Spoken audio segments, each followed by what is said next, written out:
फूलपुर नाम के कस्बे में एक जादूगर रहता था। अपनी कला से वो लोगों को जादू दिखाकर अपने और अपने बच्चों की तरबियत किया करता था। बड़ा बेटा राजू जो बचपन से ही पायलट बनना चाहता था और छोटा बेटा श्याम जिसका ख्वाब था कि वो बड़ा होकर आलीशान गेस्ट हाउस खोले। उन्हें अपने अब्बू के करतब से कोई लेना देना नहीं था। वो हमेशा से उनके करतब के खिलाफ थे। वो चाहते थे कि उनके अब्बू अपना करतब छोड़कर कोई ढंग का काम करें। भाई पिताजी को हमने लाख बार समझाया है कि ये काम छोड़ दें। कब तक करतब और कबूतर उड़ाकर घर चलाएंगे? हमें आगे चलकर हमारे ख्वाब पूरे करने हैं। बात तो सही है, लेकिन उतने पैसे हमारे पास है भी नहीं। हम ये सब करेंगे कैसे? कोई ना कोई जुगाड़ तो करनी पड़ेगी। राजू और श्याम के ऐसे बर्ताव से जादूगर हमेशा परेशान रहता। अपने बच्चों के लिए कुछ ना कर पाना जादूगर के लिए भी मुश्किल था। एक बार जादूगर जब अपना करतब लोगों को दिखा रहा था तो उसी करतब के दौरान उसे चोट लग जाती है और उसे हॉस्पिटल में दाखिल करना पड़ा। डॉक्टर ने कहा कि उन्हें बेड रेस्ट की जरूरत है। इन्हें अब भाग दौड़ करने की जरूरत नहीं है। सेहत का ध्यान दे। इन्हें आराम की जरूरत है और आप लोग इनका ख्याल रखिए। ठीक है डॉक्टर साहब, जैसा आप कहें। पहले ही कम दिक्कतें थीं, अब और हमारे खानदान में आ गई। एक तो हमारे घर पर एक ही आदमी थे जहां से आमदनी आ रही थी। सारे पैसे हॉस्पिटल के इलाज में खर्च हो गए। राजू और श्याम की परेशानी देखकर उनके अब्बू उन्हें अपने पास बुलाते हैं। तुम दोनों क्या सोचते हो? मैं तुम्हारे ख्वाबों के बारे में नहीं जानता।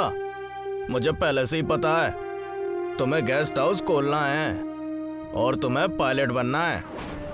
कम पैसों की वजह से मैं ये चीजें नहीं कर पाया, लेकिन मैं अपने जादुई तजुर्बे से कह सकता हूँ तुम दोनों की इच्छा जरूर पूरी होगी।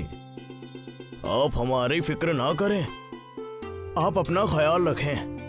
बचपन से आपने ही हमें संभाला है, इतना ही हमारे लिए काफी है। लेकिन हमारी इच्छाएं आपको कैसे पता चली? इस बारे में तो हमने आपसे कोई भी बात नहीं की।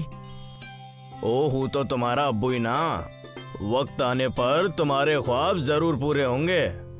जाओ जाओ, मुझे आराम करने दो। राजू और श्याम अपने अब्बू के कमरे से बाहर जा ही रहे होते हैं कि उन्हें पता चलता है कि उनके अब्बू ने उनके लिए एक छोटा जादुई प्लेन रखा है। राजू और श्याम जानते थे कि उसमें जादू है। दोनों भाई जादुई एरोप्लेन लेकर खुले मैदान में जाते हैं और वहां जाकर देखते हैं। शायद इस मैदान में कोई काम बने। एरोप्लेन यहाँ रख दो और जादू देखो। राजू ने एरोप्लेन जैसे ही जमीन पर रखा, देखते ही देखते एरोप्लेन पूरे मैदान में आ गया। अरे वाह, तुम्हारा काम तो पूरा हो गया। जरूर पिताजी ने मेरे बारे में भी कुछ सोचा होगा। इससे हम व्यापार करेंगे। विदेशी लोगों को हमारे गांव में विमान से लाकर उसका इस्तेमाल करेंगे। मुझे तो यकीन ही नहीं हो रहा है। हमारा कारोबार बहुत चलेगा अगर हम इसे चला पाए तो। ठीक वैसा ही हुआ। राजू अपने जादुई एरोप्लेन से विदेश जाकर विदेशियों को लाता। वक्त बीत रहा था। जादूगर की तबीयत अब ठीक हो रही थी। अपने बच्चों को खुश देखकर वो भी बेहद खुश था और एक दिन अपने बच्चों के एरोप्लेन के चक्कर लगाने के लिए जादूगर चला जाता है। अरे वाह राजू बेटे, तुमने तो बहुत अच्छा धंधा संभाला हुआ है। मैंने तो एक छोटी सी एरोप्लेन रखी थी यहाँ पे। देखने से लग रहा है कि दोनों भाइयों ने मिलके एक आलीशान महल बना दिया है। अरे अब्बू, ये सब आपके जादू की वजह से ही तो हुआ है, वरना हम कहाँ जाते। राजू भैया भी बहुत खुश हैं। जी अब्बू, मेरा बचपन का पायलट बनने का ख्वाब भी पूरा हो गया।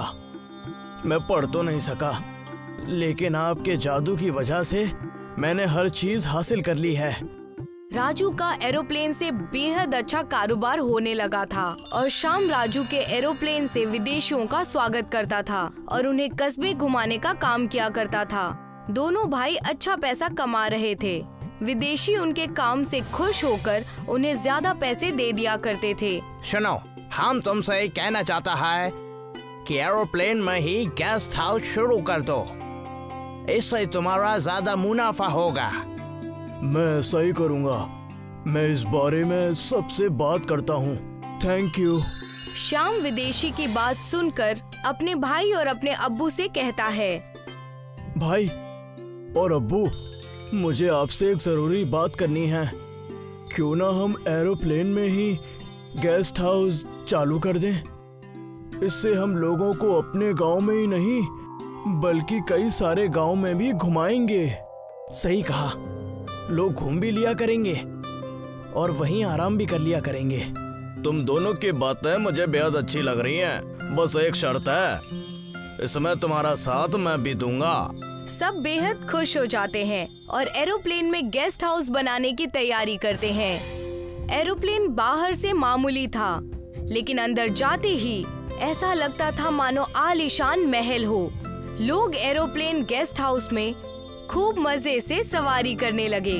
देखा, मैंने कहा था ना, इससे तुम्हारा धंधा बहुत अच्छा हो जाएगा।